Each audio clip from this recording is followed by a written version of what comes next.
chapter 15, 1 to 11. Would you please stand up when you listen to the word of God? 다 같이 일어나서 하나님의 말씀을 듣도록 하겠습니다.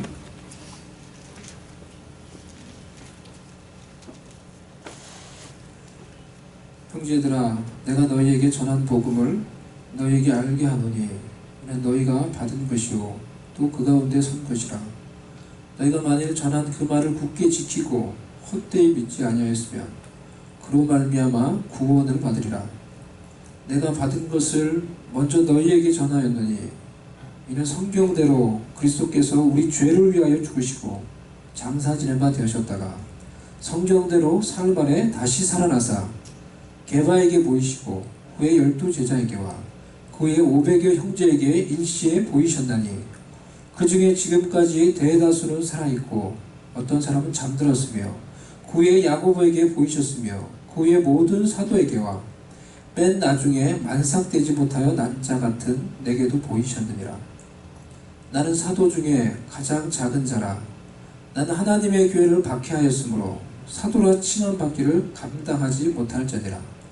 그러나 내가 나된 것은 하나님의 은혜로 된 것이니 내게 주신 그의 은혜가 헛되지 아니하여 내가 모든 사도보다 더 많이 수고하였으나 내가 한 것이 아니요 오직 나와 함께 하신 하나님의 은혜로라.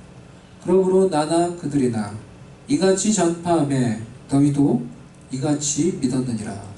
아멘. 아멘. 자리에 앉으십시오. Have a seat.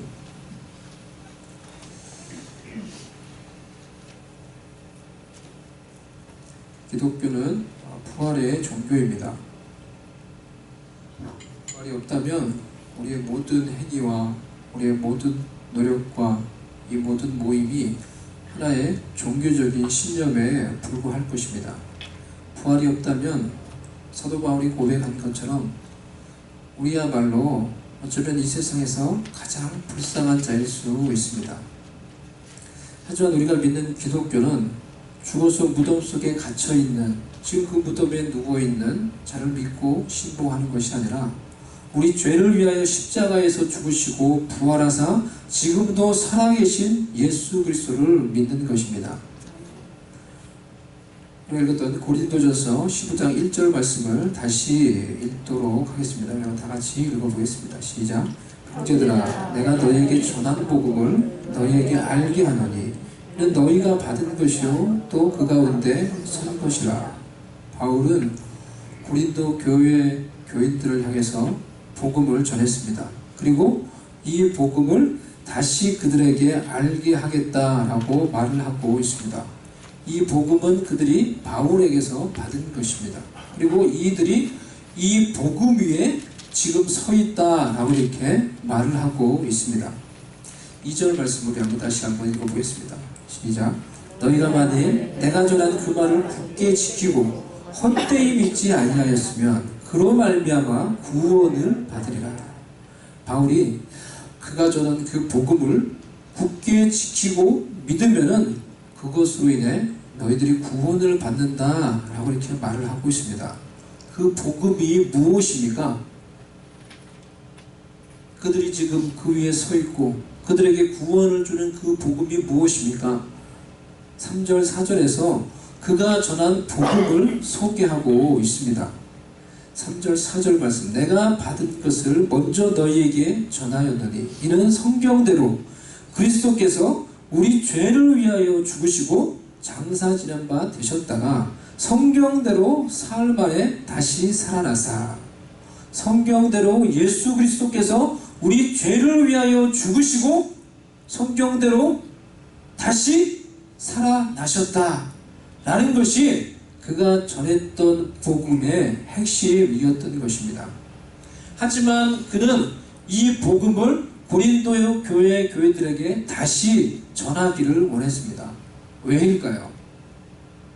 고린도는 그리스에 있는 도시입니다. 그 당시에 이 모든 그 지역에 있는 세계가 이 그리스 아테네 철학에 깊은 영향을 받았습니다. 헬라 철학에 깊은 영향을 받았습니다. 그래서 고린도 교회 교인들 중에 예수님을 믿어도 예수님을 믿고 영원히 산다라는 영혼의 불멸을 믿지만은 육체가 어떻게, 죽은 사람의 육체가 어떻게 다시 살아날 수 있을까라는 것에 대해서 의심하는 자들이 있었던 것 같습니다. 그래서 바울은 이러한 문제를 해결하기 위해서 부활의 복음에 대해서 고린도전서 15장 전체에서 다시 설명을 하고 있는 것입니다. 바울이 고린도 교인들에게 다시 전한 이 부활의 복음에 대해서 우리도 우리의 눈과 귀를 기울임으로 이 부활의 복음과 부활의 신앙이 우리에게 주고자 하는 부활의 능력과 소망을 이 시간에 발견할 수 있기를 바랍니다. 부활의 복음을 통해서 오늘 우리가 살펴보기를 원하는 첫 번째 주제는 부활하신 주님을 만나면 우리의 인생이 변한다는 것입니다. 부활하신 주님을 만나면은 우리의 인생이 정말로 변한다라는 것입니다. 바울은 죽은 자의 부활에 대해서 이 의구심을 가지고 있는 이러한 사람들을 위해서 먼저 예수 그리스도의 부활이 역사적인 사실이라는 것을 말을 하고 있습니다. 예수 그리스도의 부활이 역사적인 사실이다라는 것을 증명하기 위해서 바울은 이 편지에서 부활하신 예수 그리스도를 만난 부활의 증인들의 목록을 소개하고 있습니다. 5절에서 8절이 바로 부활하신 예수님을 만난 부활의 증인들의 목록입니다. 이들은 모두 부활하신 주님을 만난 후에 그들의 인생 자체가 송두리째 변화된 자들이었습니다. 제일 먼저 나오는 사람이 누구입니까? 게바입니다. 게바는 누굽니까? 반석이라는 뜻의 이 베드로의 아람어예요. 베드로예요. 베드로는 부활하신 주님을 만난 후에 완전히 다른 사람이 되었어요. 원래 베드로는 우리가 아는 베드로 어떤 사람입니까? 큰 소리 잘 치는 사람이에요. 호언장담하고 그러면서 자신을 좀 이렇게 내세우기를 좋아하는 그런 사람이었던 것 같아요. 그런데 예수님이 붙잡히시기 전날 밤에도 너희가 다 나를 버리고 도망갈 것이다, 부인할 것이다. 저는 절대로 죽을지언정 주님을 부인하지 않습니다. 호언장담했지만 어떻게 됐습니까? 주님이 붙잡히시던 그날 밤에 사람들 앞에서, 그리고 나중에는 작은 계집 종의 추궁 앞에서 예수님을 부인할 정도로 그 마음속에 두려움을 가지고 있었다. 죽기를 두려워하는 그런 지극히 평범한, 겉으로는 막 허세를 드러내지만은 그 속에는 너무나 연약한 두려움을 가지고 있는 그런 사람이었습니다. 하지만 그가 부활하신 주님을 만난 후에는 그는 정말로 부활하신 주님을 위해서, 그 주님을 전하기 위해서 그 어떤 것도 두려워하지 않는 사람이 되었습니다. 그래서 그가 요한과 함께 안전뱅이를 고치고, 그리고 그 일로 복음을 전하다가 대제사장들과 사두개인들과 종교 지도자들에게 붙잡혀서 위협당하고 협박당하면서 다시는 예수의 이름으로 복음을 전하지 마라 라고 말을 했을 때 베드로가 무엇이라고 말을 합니까? 하나님 앞에서 내가 너희의 말을 듣는 것이 하나님의 말을 듣는 것보다 옳다고 생각하느냐? 내가 보고 들은 것을 전하지 않을 수 없노라 라고 말하며 담대하게 주의 복음을 전하고, 결국은 그 복음을 위해서 전승에 의하면은 십자가에 거꾸로 매달려 순교했던 사람이 바로 베드로인 것입니다. 여러분, 무엇이 이 연약하고 그냥 허세나 부리고 두려움 많은 이 베드로를 이토록 변화시켰을까요?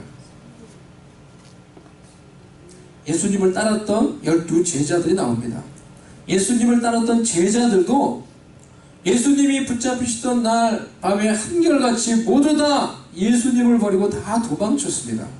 자신의 목숨을 부지하기 위해서 그냥 어느 곳에 꼭 숨어있던 그 사람들이 어느 날 갑자기 나타나서 예수님이 부활하셨다라는 이 복음을 담대히 전하고는 이 복음을 위해서 자신의 인생과 자신의 목숨을 바쳤던 것입니다. 그들에게 어떠한 일이 일어난 것입니까? 어떠한 일이 일어났기에 그들이 갑자기 이렇게 변화된 것입니까? 부활하신 주님을 만나지 않고서는 도저히 일어날 수 없는 변화가 그들의 삶 가운데 일어났던 것입니다. 그리고 또 바울이 소개하고 있는 증인들은 6절에 500여 형제들을 소개하고 있습니다. 정확히 알 수는 없지만은 예수님이 부활하신 후 이 500여 형제들이 모여있는 이 모임 가운데 나타나신 것 같습니다. 그리고 그때 부활하신 주님을 만났던 자들 중에 많은 사람들이 바울이 이 편지를 쓰고 있을 그 당시에도 그 중에 많은 사람들이 살아있노라고 바울이 지금 기록을 하고 있습니다. 이와 같이 당시에 기독교는 기독교 이렇게 정식 명칭도 없었던 거죠. 그냥 한낱 이단과 같은 그런 회개한 집단으로 취급받는 이 기독교는 핍박과 고난 속에 있으면서도 부활하신 주님을 만난 이 부활의 증인들의 증언으로 말미암아 그 핍박과 어려움 속에서도 굴하지 않고 불과 같이 급속도로 번져갈 수가 있었던 것입니다. 물론 예수님이 부활하신 후에 이 예수님의 부활을 은폐하고 모함하려고 하는 그런 시도가 그 당시에 있었습니다. 예수님의 부활 후에 대제사장들은 당시 이 무덤을 지키던 경비병들에게 돈을 많이 주고 그들을 매수해서 말하기를 예수의 제자들이 와서 이 예수님의 시체를 훔쳐갔다고 소문을 내라. 그렇게 해서 유대인들 사이에는 예수님의 제자들이 부활하는 것이 아니라 예수님의 제자들이 시체를 훔쳐가는 것이다. 그리고 거짓말을 하는 것이다. 라는 이런 소문이 허다하게 퍼져 있다고 누가복음 28장에는 그렇게 말을 하고 있습니다. 그러면은 여러분 정말 이 말이 맞다고 하면은 정말로 예수님의 시체를 제자들이 훔쳐간 후에 제자들이 거짓말을 퍼뜨리는 것이 사실이라고 하면은 제자들은 한번 생각을 해보자고요. 우리 학생들 또 우리 친구들도 한번 생각을 해보세요.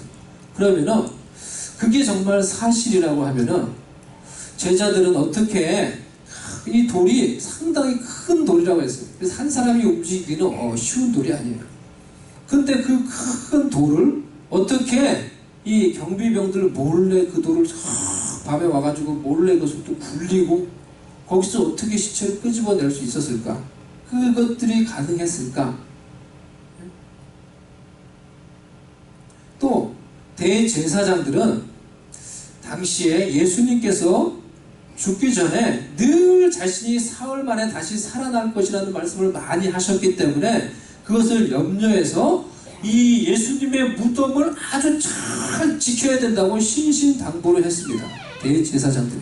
그런데 경비병들은 어떻게 그러한 말을 들었는데도 세상 편하게 그냥 그 무덤을 지키면서 잠을 잘 수 있었을까? 그리고 제자들이 정말로 어찌됐든지 그 시체를 끄집어내서 훔쳐서 그리고 거짓말을 퍼뜨린 것이라고 한다면 제자들은 왜? 무엇 때문에 이 시체를 훔치고 사실이 아닌 거짓말인 예수님이 부활했다는 그 거짓말을 퍼뜨리고 무엇 때문에 그 거짓말을 위해서 자신의 인생을 드리고 자신의 목숨을 바칠 수가 있었을까? 그 한번 생각을 해보시라는 거예요. 예수님의 부활이 만약에 사실이 아니라고 이렇게 우리가 가정을 해보면은 당시의 상황과 정황을 볼 때 오히려 더 말이 안 되는 많은 문제와 상황들이 일어나게 되는 것입니다. 그러면은 예수님의 제자들이 이게 훔쳐서 숨겨서 그런 것도 아니라고 하면은 당시에 로마 국가, 이 로마 정부는 이 기독교를 너무너무 싫어하고 혐오했어요. 그래서 그 기독교를 없애기 위해서 얼마나 많은 핍박을 했습니까? 얼마나 많은 사람들을 죽였습니까? 그런데 어떻게 해서 그 로마 정부가 이 이단에 불과한 이 기독교 집단을 없애지 못했을까? 예수님이 부활한 게 사실이 아니라고 하면 방법은 간단한 거예요. 예수님의 무덤에 있는 그 예수님의 시체를 끄집어내서 수레에 싣고는 로마의 전역을 쭉 하루 동안 쭉 돌아다니면서 봐라, 너희가 부활했다고 지금 소리치는 그 예수의 시신이 여기 있다, 이렇게 그냥 하루 종일 돌아다니면서 한번 이렇게 이야기를 하면은 부활이고 뭐고 그것으로 일어나는 모든 소란과 문제가 하루아침에 다 해결이 됐을 거예요. 그런데 왜 로마 정부는 그렇게 기독교를 없애고 박해하기를 원했으면서 그 일을 하지 못했을까 하는 것입니다. 예수님의 부활이 사실이 아니라고 하면은 당시의 정황으로 더 많은 이해할 수 없는 문제와 어떤 어려움들이 생겨나게 된다라는 것입니다. 예수님의 부활 후에 기독교는 끊임없는 박해와 공격에 시달렸습니다. 하지만 부활의 복음은 그럴수록 더욱더 강력하게 전파가 되어서 결국은 313년이 되었을 때 로마 국가는 이 기독교를 자신들의 국교로 정하게 됩니다. 그리고 그 강력했던 이 로마라는 국가도 역사 속에서 사라지게 되었지만은 부활의 복음은 끊임없이 계속해서 불과 같이 전파되어서 지금 오늘날까지 이르게 되었으며, 지금 이 세상에 살고 있는 사람들 중에 가장 많은 인구의 비율이 23억에 해당되는 사람들이 부활하신 예수 그리스도를 믿고 따르고 있는 것입니다. 아멘. 7절에서는 부활의 증인으로 야고보를 소개하고 있습니다. 이 야고보는 예수님의 동생 야고보입니다. 야고보가, 예수님의 동생인 이 야고보가 살아있을 때 예수님을 믿었을 것이다 라는 기록을 우리가 찾아보기는 어렵습니다.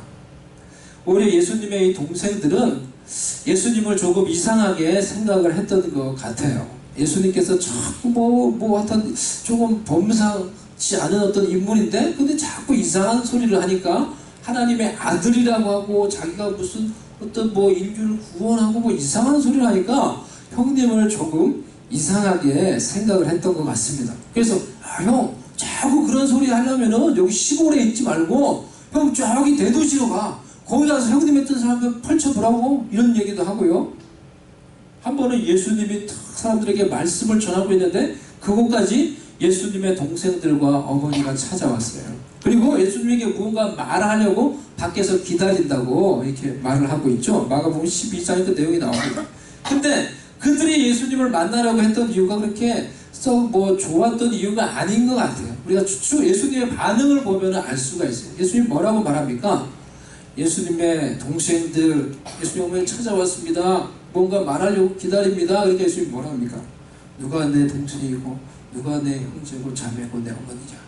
오직 하나님 아버지의 뜻대로 행하는 자가 내 형제고 자매고 내 어머니라, 이런 말씀을 하세요. 아마 그들이 예수님이 자꾸 사람들에게 내가 이제 십자가에 죽고 이런 말씀을 하셨거든요. 그리고 내가 살아나고 하나님의 아들로서 이런 말을 하니까 이 형님이 좀 이상하다, 이제 놔두면 안 되겠다 싶어서 형님을 조금 이제 그만해라, 이게 어떻게 보면 자제시키기 위해서 찾아왔던 것 같아요. 그래서 예수님이 그렇게 반응을 했던 것 같습니다. 동생 야고보도 자신의 형인 예수를 보면서 뭔가 사람이 특별한 게 있기는 있는데 그렇다고 해서 그가 하는 말을 다 믿을 수도 없고 뭔가 긴가민가 했던 것 같습니다. 하지만 예수님이 부활하신 예수님을 만난 후에 야고보는 더 이상 예수가 자신의 형 예수가 아니라 이 땅에 오신 하나님의 아들로 우리의 죄를 위하여, 자신의 죄를 위하여 죽으시고 다시 부활하신 하나님의 아들, 나의 구원자인 줄 알고 깨닫고 믿게 되었던 것입니다. 그래서 그가 쓴 이 야고보서에 보면은 그가 자신을 소개하면서 뭐라고 말을 하고 있습니까?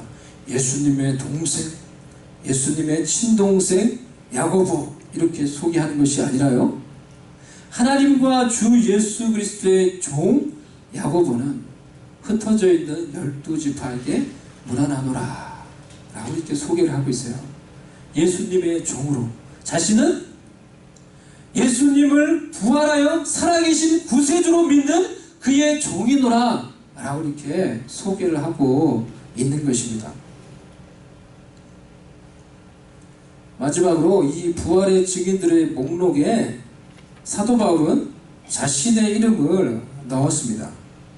8절 말씀, 맨 나중에 만삭되지 못하여 난 자 같은 내게도 보이셨느니라. 사도 바울은 사실은 그런데 부활하신 주님이 이 땅에 계시는 동안에 그 부활하신 주님을 육체적으로 만난 그런 사람이 아닙니다. 자신의 육체의 눈으로 부활하신 주님을 본 사람이 아니에요. 예수님이 부활하신 후에 40년 동안 이 땅에 계시는 동안 바울은 예수님을 믿지 않았습니다. 그는 첫전 유대교의 신봉자였고, 예수님을 믿고 부활하신 그 예수님을 전하는 이 사람들을 잡아다가 옥에 가두는 그런 예수를 믿는 자를 핍박하는 사람이었습니다. 그리고 예수님이 승천하시고 그는 그 일에 더욱 열심을 내어서 그날도 예수님 믿는 자를, 부활의 복음을 전하는 이 예수 믿는 자들을 잡아서 옥에 가두기 위해서 다메섹으로 가는 도중에 부활하신 예수님을 만났습니다.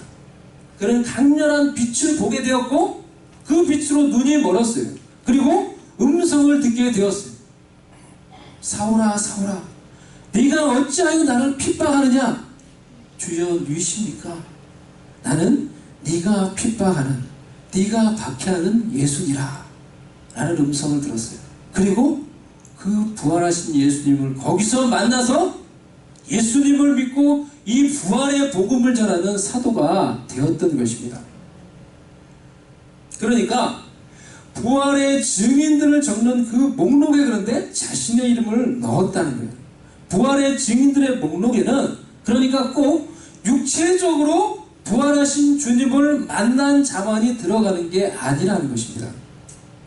육의 눈으로 부활하신 주님을 만났든지, 육의 눈으로 부활하신 주님을 보았든지, 영의 눈으로 보았든지, 음성을 들었든지, 부활하신 주님을 믿고 마음속에 모셔들어서 내 마음속에 부활하신 주님이 살아계셔서 내 마음속에서 부활하신 주님을 만났든지, 부활하신 주님을 만난 모든 자들이 부활하신 주님의 부활의 증인이라는 것입니다. 아멘입니까? 그리고 부활의 주님을 만난 모든 자들은 한결같이 그들의 인생이 변화되었다는 것입니다. 여러분은 부활하신 주님을 만나셨습니까? 부활하신 주님을 믿고 그 주님을 여러분의 마음속에 모셔들으셨습니까? 그래서 부활하신 주님이 여러분의 마음속에 지금 살아 계십니까? 부활하신 주님을 마음속에 모시고 살아가는 자, 그래서 부활하신 주님이 마음속에 살아있는 자가 바로 지금 이 시대에 살아있는 부활의 증인이라는 것입니다. 나는 예수와 함께 십자가에서 죽고, 그래서 부활하신 주님을 내 마음속에 모셔서 그 부활하신 주님이 내 마음속에 살아있는 그 자가 바로 이 시대를 살아가고 있는 부활의 증인이라는 것입니다. 오늘 주님이 부활하신다. 부활의 주님이 내 속에 늘 살아계시도록 우리가 그 주님께 늘 순종하며 그렇게 살아갈 것을 오늘 다시 한번 다짐하며 내 마음의 주인의 자리를 그분께 진정으로 올려드림으로 내가 믿는 그 부활의 주님이 내 속에 계시고 내 속에 살아있어서 나의 삶으로 주님의 부활을 증언할 수 있는 저와 여러분이 될 수 있기를 바랍니다. 주님이 부활하셨습니다. 주님이, 그 부활하신 주님이 바로 내 속에 지금 살아 계세요 라고 이렇게 나의 삶으로 부활의 주님을 전할 수 있는 우리가 될 수 있기를 주님의 이름으로 축원합니다. 부활의 복음을 통해서 우리가 살펴보기를 원하는 두 번째 주제는 예수님의 부활을 믿는 자들은 모두 영광스럽게 부활하게 된다는 것입니다. 바울은 육체의 부활을 믿지 못하는 자들을 향해서 우리가 15장 전체를 다 읽지는 않았지만은 그 이후에서 계속해서 육체가 어떻게 부활할 것인지에 대해서 여러 가지 방법으로 변론하며 설명을 하고 있어요. 그래서 15장 전체를 부활장이다 라고 이렇게 말을 하고 있는데요. 그래 다 읽지 않았는데 간단히 살펴보면요, 먼저 예수 그리스도의 부활이 없었으면은 우리의 믿음은 다 헛것이다 이게. 예수 그리스도 부활이 없으면 믿는 거 다 이거 엉터리라는 거예요. 헛것이라는 거예요. 그리고 자신은, 그리고 사도들은 다 거짓말을 전한 것이다 이게요. 왜냐하면은 주님이 부활하셨다는, 주님이 우리 죄를 위해서 죽고 부활하셨다는 부활의 복음을 전했기 때문이라는 거예요. 근데 우리 다 지금 거짓말한 거다 이렇게 얘기해요. 죽은 사람이 만약에 부활하지 않는다고 하면은 예수님도 부활하지 않았을 것이다 이렇게 얘기해요. 그리고 예수님이 부활하지 않았다고 하면은 우리는 여전히 죄 가운데 있을 것이다 라고 얘기해요. 예수님이 우리의 죄를 위해서 죽으시고 다시 부활하셔서 승천하심으로 어떻게 된 거예요? 하나님께서 그 제물 대신 예수님을 받으신 거예요. 그래서 우리의 모든 죄가 없어진 거예요. 그런데 예수님이 죽고 부활하지 못했어요. 우리는 여전히 그 죄 문제를 해결하지 못했다는 거예요.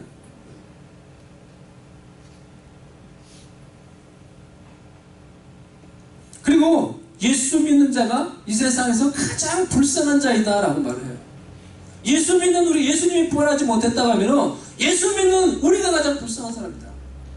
그 당시는 정말 그랬어요. 그죠? 지금은 예수 믿는다고 별로 불쌍한지 잘 모르겠어요.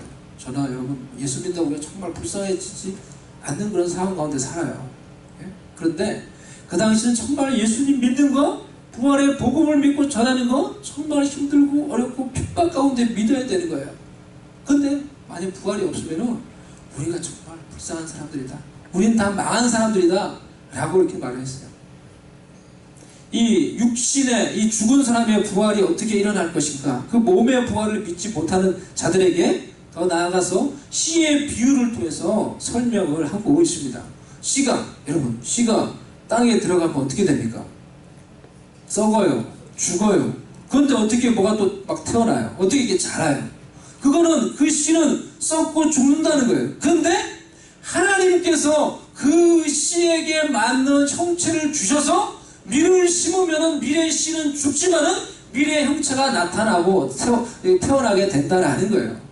이와 같이 씨가 죽지만은 하나님께서 그 씨에 맞는 각각의 형체를 주어서 다시 태어나게 하는 것처럼 우리의 몸은 죽어서 썩어서 없어지지만은 하나님께서 부활의 형체로 우리에게 다 각각 심어주셔서 때가 되면 우리의 몸도 부활의 몸으로 다시 일어나게 된다라는 것입니다. 그것을 그 씨의 비유를 통해서 설명을 해주고 있는 거예요. 그래서 42절부터 보면요, 35절부터 누가 묻기를 죽은 자들이 어떻게 다시 살아나며 어떠한 몸으로 오느냐 하리니 어리석은 자여, 네가 뿌리는 씨가 죽지 않으면 살아나지 못하겠고 또 내가 뿌리는 것은 장래의 형체를 뿌리는 것이 아니요 다만 밀이나 다른 것의 알맹이 뿐이로되 하나님이 그 뜻대로 그에게 형체를 주시되 각 종자에게 그 형체를 주시느니라.